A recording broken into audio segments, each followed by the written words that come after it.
अब हम बात करते हैं, ये इनकम टैक्स क्या होता है? आईटीआर कौन भरता है, किसको भरनी चाहिए? ये अच्छा। टीडीएस क्या होता है? जीएसटी क्या होता है? अपनी इंडिया गवर्नमेंट में कितने टाइप के टैक्स होते हैं? किसको कब भरना होता है, किसको कब नहीं भरना होता? क्या टाइम शेड्यूल होता है? एक बार ये इसको थोड़ा-सा आप ब्रीफ कर दीजिए। देखिए, वैसे तो टैक्स अपने आप में एक बहुत वास्ट चीज़ है, मतलब अगर मैं पढ़ाने बैठूँगा तो अभी 10 घंटे, 20 घंटे, 50 घंटे कम शॉर्ट पड़ेंगे। रूप इसका। मैं आपको बिल्कुल शॉर्ट में बताऊँगा कि एक लेमैन की लैंग्वेज में, मतलब एक आम आदमी। जी। देखो, टैक्स का मतलब है कर, हिंदी में कर बोलते हैं टैक्स को। जैसे पहले के टाइम पे लगान होता था, राजा महाराजाओं के टाइम। राजा-महाराजा जो होते थे वो किसानों से फसल में हिस्सा लेते थे, क्योंकि उनको एक राज्य चलाना पड़ता था, तो उसके खर्चे कौन देगा? माना वो अय्याशी भी करते थे, लेकिन उनको एक राजा को अपना जो राज्य होता था वो चलाना पड़ता था। वो ऐसा अभी भी हो रहा है हाँ, लेकिन हाँ। देखो, अब राजा बदल गए, अब उनकी पोस्ट हो गई है। तो टैक्स जो होता है वो एक तरह का लगान है, कर है वो, और वो सबको देना पड़ता है। उसमें इच्छा नहीं चलती, भई मेरा मन कर रहा है तो मैं देऊँगा, मेरा मन नहीं कर रहा। तो एक तरह से पैसे की अनिवार्य रूप से जो वसूली होती है ना, उसको अपन टैक्स बोलते हैं। टैक्स हमारे देश में 2 तरह के लगाए जाते हैं। एक होता है डायरेक्ट टैक्स, जिसको प्रत्यक्ष कर बोलते हैं, एक होता है इनडायरेक्ट टैक्स, अप्रत्यक्ष कर। प्रत्यक्ष डायरेक्ट टैक्स का मतलब ये होता है, अगर मैं आपको देसी भाषा में समझाऊं, कि जैसे किसी के इंजेक्शन लगा, तो जिसके इंजेक्शन लगा उसी के दर्द हुआ, तो वो हो गया डायरेक्ट टैक्स। जैसे इनकम टैक्स, हमारे इनकम देश में इनकम टैक्स इसका सबसे बढ़िया उदाहरण है। इनकम टैक्स क्या होएगा कि जो इनकम कमाएगा उसी को देना पड़ेगा। जैसे आप इनकम कमा रहे हो, तो आपके पड़ोसी नहीं देंगे टैक्स, आपको ही देना पड़ेगा, वो डायरेक्ट है। वो डायरेक्ट टैक्स। आपके लगेगा इंजेक्शन तो आपके ही दर्द होगा, आपको ही देना पड़ेगा, वो डायरेक्ट टैक्स है, उसको इनकम टैक्स बोलते हैं। एक होता है जीएसटी, वो इनडायरेक्ट टैक्स है। उसमें क्या होगा, इंजेक्शन तो लगेगा किसी और के और दर्द होगा किसी और के। जैसे आप फॉर एग्जांपल दुकान पे सामान लेने गए, तो आपका जो गुड्स है, सामान है, या आपने कोई सर्विस ली, जैसे 10,000 का आपने गुड्स खरीदा, तो आपको 10,000 में 18% का जीएसटी और देना पड़ेगा, तो आपको देने पड़ेंगे 11,800 रुपए। अब आपसे वो टैक्स कौन लेगा? दुकानदार लेगा, लेकिन वो दुकानदार जमा कराएगा गवर्नमेंट को। तो इंजेक्शन तो लगा आपके, इंजेक्शन तो लगेगा व्यापारी के, मतलब हुँ। सरकार किससे मांगेगी? व्यापारी से। लेकिन दर्द व्यापारी के नहीं होगा, व्यापारी उस टैक्स का बर्डन कस्टमर पे डाल देगा। इसलिए उसको बोलते हैं इनडायरेक्ट टैक्स, मतलब लगाते किसी और पे और वसूली किसी और से होती है। तो वो है जीएसटी, उसको इनडायरेक्ट टैक्स बोलेंगे। इंजेक्शन लगा किसी और के, आवाज आई दूसरे के, वो इनडायरेक्ट टैक्स हो गया। तो ऐसे हमारे देश में एक डायरेक्ट टैक्स है, एक इनडायरेक्ट टैक्स है। आप इनकम कमाओगे, वो डायरेक्ट टैक्स है। आप किसी से सामान खरीदोगे तो उसमें भी टैक्स जुड़ा हुआ है। आप देखो, डबल बर्डन है, मतलब इनकम कमाने पे भी टैक्स दो, वो इनकम और उस टैक्स इनकम को जब आप खर्च करने जाओगे उसमें भी। दुकान पे या कहीं पे, उसमें भी टैक्स है। मतलब एक तरह से डबल टैक्स चल रहा है देश के अंदर। तो टैक्स की मार बहुत ज्यादा है हमारे देश में। उसका मूल कारण है यहाँ की जनसंख्या। यहाँ पर आप देखो, हर एक सेकंड में कितने बच्चे पैदा होते हैं इंडिया में। मतलब ये कहा जाता है कि भारत ऐसा देश है कि यहाँ हर एक साल में है ना, एक ऑस्ट्रेलिया पैदा हो जाता है। मतलब ऑस्ट्रेलिया की पूरी जनसंख्या इंडिया एक साल में तैयार कर देता है। तो यहाँ पर क्या है कि जनसंख्या बढ़ रही है, गरीबी बढ़ रही है। अब गरीबी बढ़ने से क्या है, देखो, उनसे तो टैक्स क्या लोगे? गरीब लोगों से। तो सरकार क्या करती है कि जो पैसा कमा रहा है उनसे भर भर के लेती है, और फिर वो देश में खर्चा करती है। तो टैक्स की रेट बहुत ज्यादा है देश के अंदर। अच्छा, ये जो टैक्स होते हैं इनकी अपने को रिटर्न भरनी पड़ती है। जैसे इनकम टैक्स है, इसकी रिटर्न साल में एक बार जाती है, 31 जुलाई को। अगर ऑडिट हो रही है तो 30 सितंबर, ऑडिट नहीं हो रही है तो 31 जुलाई, इसकी रिटर्न साल में एक बार जाती है।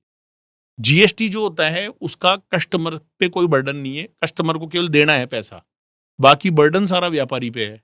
हाँ, भरो ना भरो। इंजेक्शन जो लगेगा ना, सरकार इंजेक्शन तो व्यापारी के ही लगाएगी, भैया हमको मतलब नहीं है।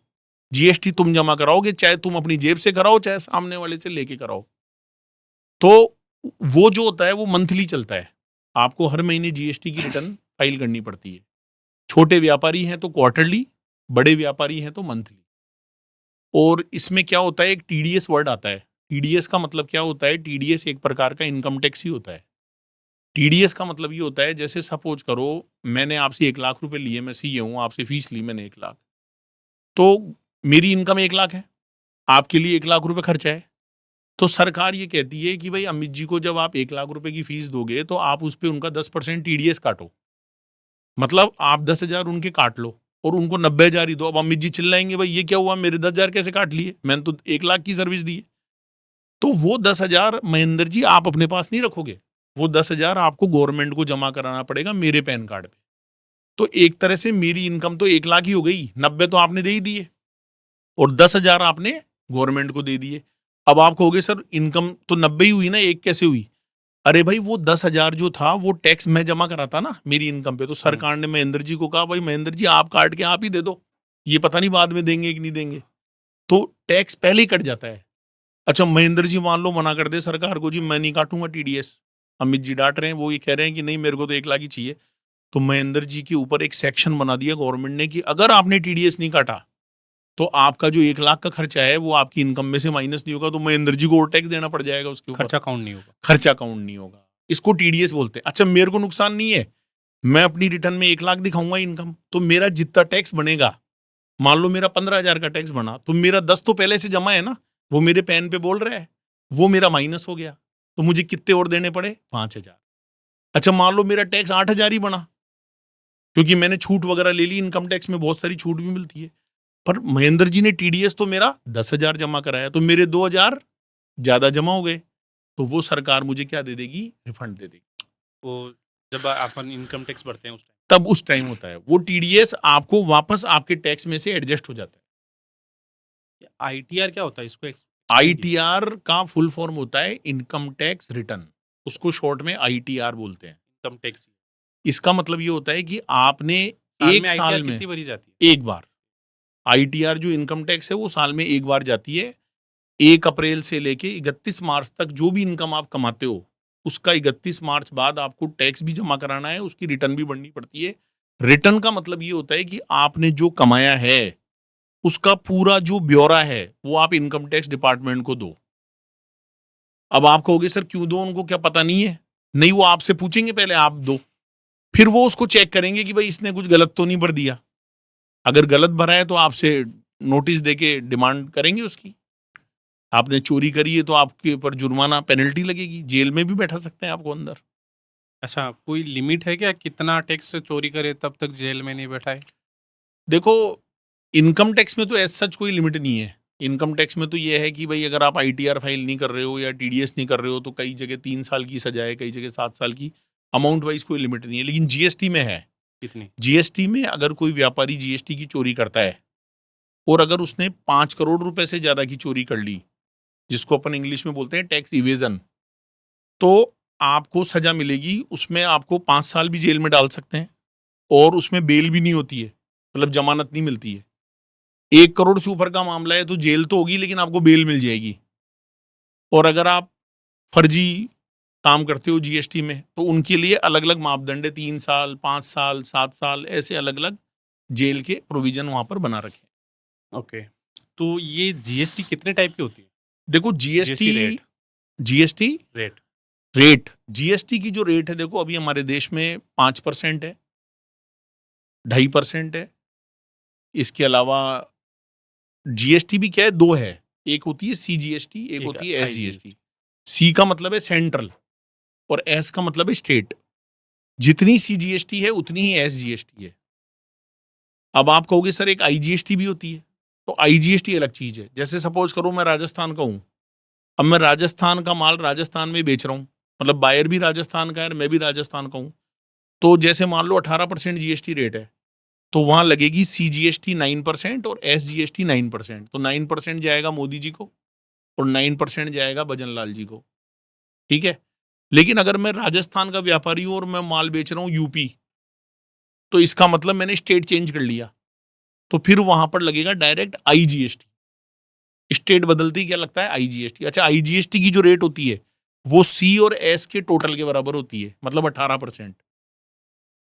तो इस तरीके से ये जीएसटी का सिस्टम हमारे देश में तो काम करता आईजीएसटी है। डायरेक्ट सेंट्रल को जाती है? आईजीएसटी का सिस्टम ये होता है कि पहले पूरी 18 सेंट्रल को जाएगी, फिर जैसे मान लो राजस्थान से माल यूपी गया, फिर यूपी से हरियाणा गया, हरियाणा से गुजरात गया, गुजरात से तेलंगाना गया, और तेलंगाना में कोई कस्टमर था, उसने उस गुड्स को काम ले लिया, जैसे कुरकुरे का पैकेट वो फाड़ के खा गया, तो अल्टीमेटली जहां पर कंज्यूमर ने उसको कंज्यूम किया उस स्टेट को जीएसटी मिलना चाहिए, क्योंकि अब इतने स्टेट आ गए बीच में।